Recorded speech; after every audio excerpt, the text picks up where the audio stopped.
Hello students, मैं हूं प्रदीप पटेल और आज के इस वीडियो में हम डिस्कस करेंगे एवेल्यूएशन, असेसमेंट एंड मेजरमेंट में क्या डिफरेंसेस हैं और क्या सिमिलरिटीज़ हैं, इनको हम देखेंगे। तो मूल्यांकन जो है, हम इसको थोड़ा सा हल्का सा एक नज़र देख लें। मूल्यांकन शिक्षक के द्वारा पाठ्यक्रम की समाप्ति पर योगात्मक प्रकार से गुणात्मक एवं मात्रात्मक, यानी गुणात्मक मात्रात्मक दोनों तरीके से किया जाता है। तो मूल्यांकन एक ऐसी प्रक्रिया है जो पाठ्यक्रम, यानी कि आप जब अपना सारा कोर्स कर लेते हैं, 1 साल का कोर्स करते हैं, उसके बाद में आपको एवेलुएट किया जाता है, आपका मूल्यांकन किया जाता है। ये सारी जो साल भर की प्रक्रिया है, आपके पाठ्यक्रम कंप्लीट होने के बाद जो प्रक्रिया है वो आती है मूल्यांकन में। आकलन कौन सी प्रक्रिया है? आकलन के द्वारा यह देखा जाता है कि छात्र अधिगम, इंपॉर्टेंट है यहाँ पे लर्निंग, अधिगम मीन्स लर्निंग हो रहा है या नहीं। हम क्लास के अंदर जो स्टूडेंट्स की अधिगम है, लर्निंग प्रोसेस देखते हैं कि टीचर्स उसको ऑब्जर्व करता है कि वो किस लेवल पे है, कितना अधिगम हो भी रहा है या नहीं। तो इसको देखा जाता है आकलन में। मापन की बात करें तो ये मात्रात्मक होता है और मापन में सिर्फ यह देखा जाता है कि बालक को अगर मान लीजिए 10 शब्द दिए गए या पहाड़ा टेबल, कोई टेबल दी गई है, 5 की टेबल, 8 की टेबल, तो उसने कितनी याद की है, इसको हम मात्रात्मक तौर पे देखते हैं। यह होता है मापन। तो आप इस फिगर में देखेंगे थोड़ा सा, यह है एवेल्युएशन, बाहर वाली जो ये बड़ा सा गोला है, इसके अंतर्गत असेसमेंट और मेजरमेंट दोनों आ रहे हैं, यानी दोनों मिलाकर के एवेल्युएशन प्रोसेस होती है। तो यहाँ आपको क्लियर हो जाएगा कि ये कितना बड़ा होता है मूल्यांकन। उससे छोटा जो आकार होता है वो आकलन का होता है और मेजरमेंट यानी कि मापन का सबसे छोटा होता है। और अब हम टेक्निकली तौर पर देखेंगे मूल्यांकन, अंकन और मापन में टेक्निकली जो अंतर हैं उनको देखेंगे। बहुत सारे डिफरेंसेस होते हैं, लेकिन हम उन डिफरेंसेस को देखेंगे जो बहुत ही इंपॉर्टेंट हैं एग्जाम के दृष्टिकोण से। तो पहला पॉइंट जो हम लेंगे वो है निर्णयात्मक प्रक्रिया, यानी मूल्यांकन जो है वो निर्णयात्मक, यानी कि एकदम फाइनल डिसीजन दे देती है, आपको अंतिम निर्णय देती है मूल्यांकन, कि यह बालक परीक्षा में या इस सब्जेक्ट में न दे करके बल्कि वह ये बताते हैं कि ऑल ओवर एजुकेशन में कैसा है। ये मूल्यांकन है, परीक्षा के लास्ट में ये प्रक्रिया होती है। आकलन को देखेंगे, ये निदानात्मक प्रक्रिया है। निदानात्मक से मतलब ये होता है कि ये इससे डायग्नोज हो जाता है कि बालक पढ़ाई में की प्रक्रिया में कहाँ प्रॉब्लम्स क्रिएट कर रहा है। तो ये डिफरेंसेस हो गया। इसमें फाइनल डिसीजन होता है, जबकि इसमें यह देखा जाता है कि उसको कहाँ क्या प्रॉब्लम है, डायग्नोज किया जाता है। जबकि मापन जो है यह ज्ञानात्मक प्रक्रिया है, इससे सिर्फ हमें नॉलेज मिल जाता है कि वो मैथमेटिक्स में कितने नंबर मिले, कैसा है, सिर्फ एक छोटी सी जानकारी। सेकेंड पॉइंट अपन अगर लें डिफरेंसेस का टेक्निकली, तो ये है सापेक्षिक प्रक्रिया है। मूल्यांकन है सापेक्ष है। हम यहाँ पे बहुत सारे स्टूडेंट्स के बीच में उसकी स्थिति बताते हैं। जैसे मान लीजिए किसी बच्चे का परसेंटाइल आया, तो हम बताएंगे इसकी पोजीशन 1 लाख बच्चों में, 1000 बच्चों में कितनी है। तो मूल्यांकन में हम दूसरे बच्चों से तुलना करके ही हम बताते हैं। आकलन निरपेक्ष प्रक्रिया है, इसमें हम दूसरे बच्चों से तुलना ना करके यह बताते हैं कि यह बच्चा लर्निंग में कैसा है या किस लेवल पे है, इसकी लर्निंग अच्छी हो रही है या नहीं हो रही है। हम यहाँ यह नहीं बताते कि यह बच्चा दूसरों से कैसा है। और मापन की बात करें तो यह भी एक निरपेक्ष प्रक्रिया है, इसमें भी हम बताते हैं कि उसको कितने नंबर मिले, दूसरों की अपेक्षा यह कैसा है, इस बात का हम इसमें जिक्र नहीं करते हैं। थर्ड पॉइंट की बात करें तो इसमें संपूर्णता है। मूल्यांकन जो है इसमें ऑल ओवर सारी चीज़ों को इंक्लूड किया जाता है और दर्शाया जाता है, जबकि आकलन में हम अधिगमकर्ता की उन्नति, यानी कि जो लर्नर्स है वो लर्निंग की उसकी प्रोग्रेस हो रही है या नहीं हो रही है, उसके लेवल्स के बारे में हम डिस्कस करते हैं, उसके बारे में बताते हैं। अगर हम सिर्फ आंकड़ों की मापन की बात करें तो इसमें सिर्फ आंकड़े बस दिए जाते हैं। जो मार्कशीट में जो नंबर्स होते हैं वो मापन होते हैं कि इस पेपर में इतने मिले, इस पेपर में इतने मिले, इससे ज़्यादा कुछ नहीं। तो ये मापन हो जाता है।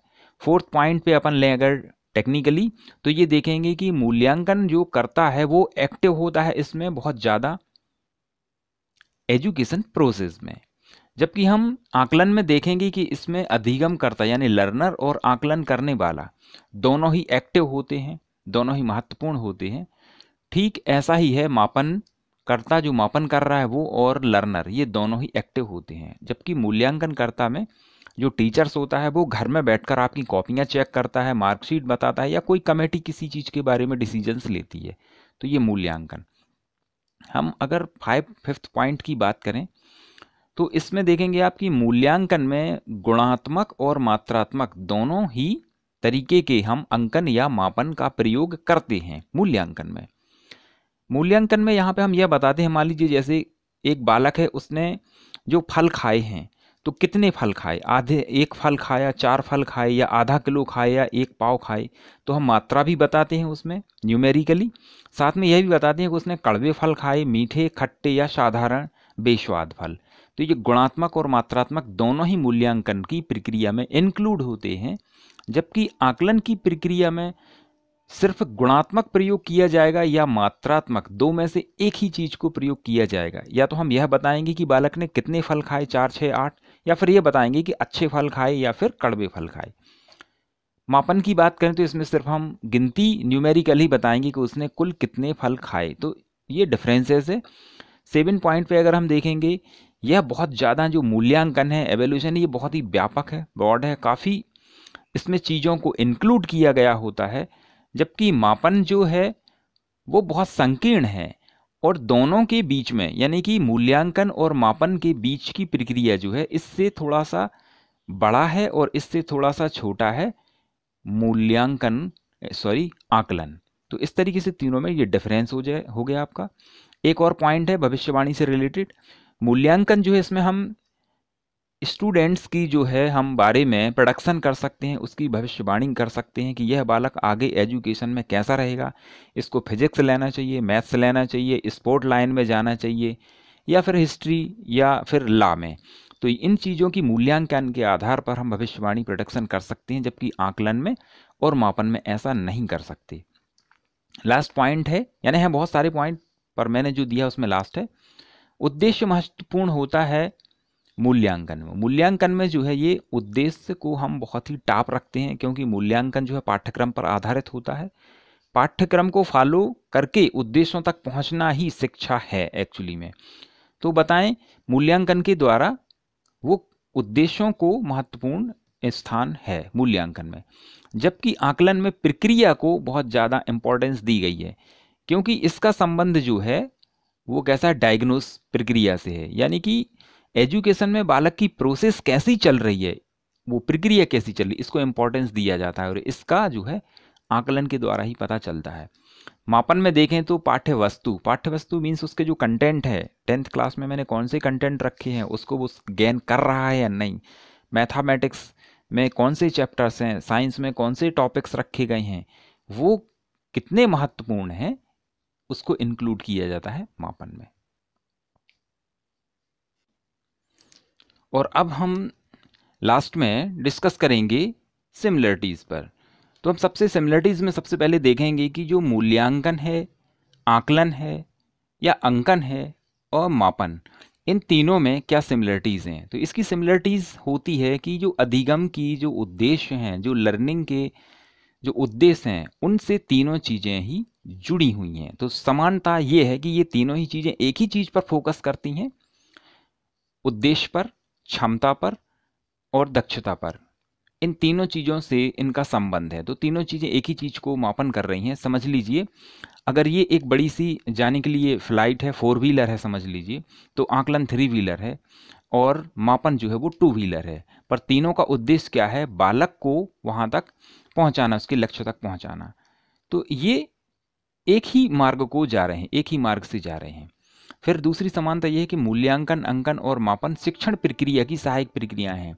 यानी कि मान लीजिए आप ट्रांसपोर्टिंग की ये सारी चीज़ें जो हैं वो क्या है, एक कंटेंट हैं, उनके द्वारा ही आप पहुंच सकते हैं। तो मूल्यांकन, अंकन और मापन शिक्षण की प्रक्रिया है, सहायक प्रक्रिया है, और इनके द्वारा पॉसिबल। तो इनमें सिमिलरिटीज़ ये हैं कि कोई बड़ा भाई है, कोई छोटा भाई है, लेकिन सारी की सारी शिक्षा की प्रक्रियाएँ हैं। इस तरीके से आप समानताएँ समझ गए होंगे। एक और पॉइंट है समानताओं का, इसमें है मूल्यांकन का मापन एवं आकलन के बगैर कोई अस्तित्व नहीं रहता है। तो आप समझ जाएंगे इसमें इंटरनल किस तरीके से संबंध है आपस में। मूल्यांकन एक मान लीजिए बड़ा परिवार है और उसके सदस्य जो है मापन छोटा भाई है, और बड़ा भाई जो है वो आकलन है, इनके भी अपने बच्चे हो सकते हैं, यानी ये परिवार है, उनसे मिलकर के बड़ा परिवार बना है। अब इस परिवार में अगर मान लीजिए मापन नहीं है, अंकन नहीं है, तो परिवार का अस्तित्व नहीं रह सकता। तो इस तरीके से आप समझ जाएंगे कि मूल्यांकन में ये किस तरीके से जुड़े हुए हैं, इनसे ही मिलकर के मूल्यांकन बना है। तो ये इसकी एक समानताएं हैं।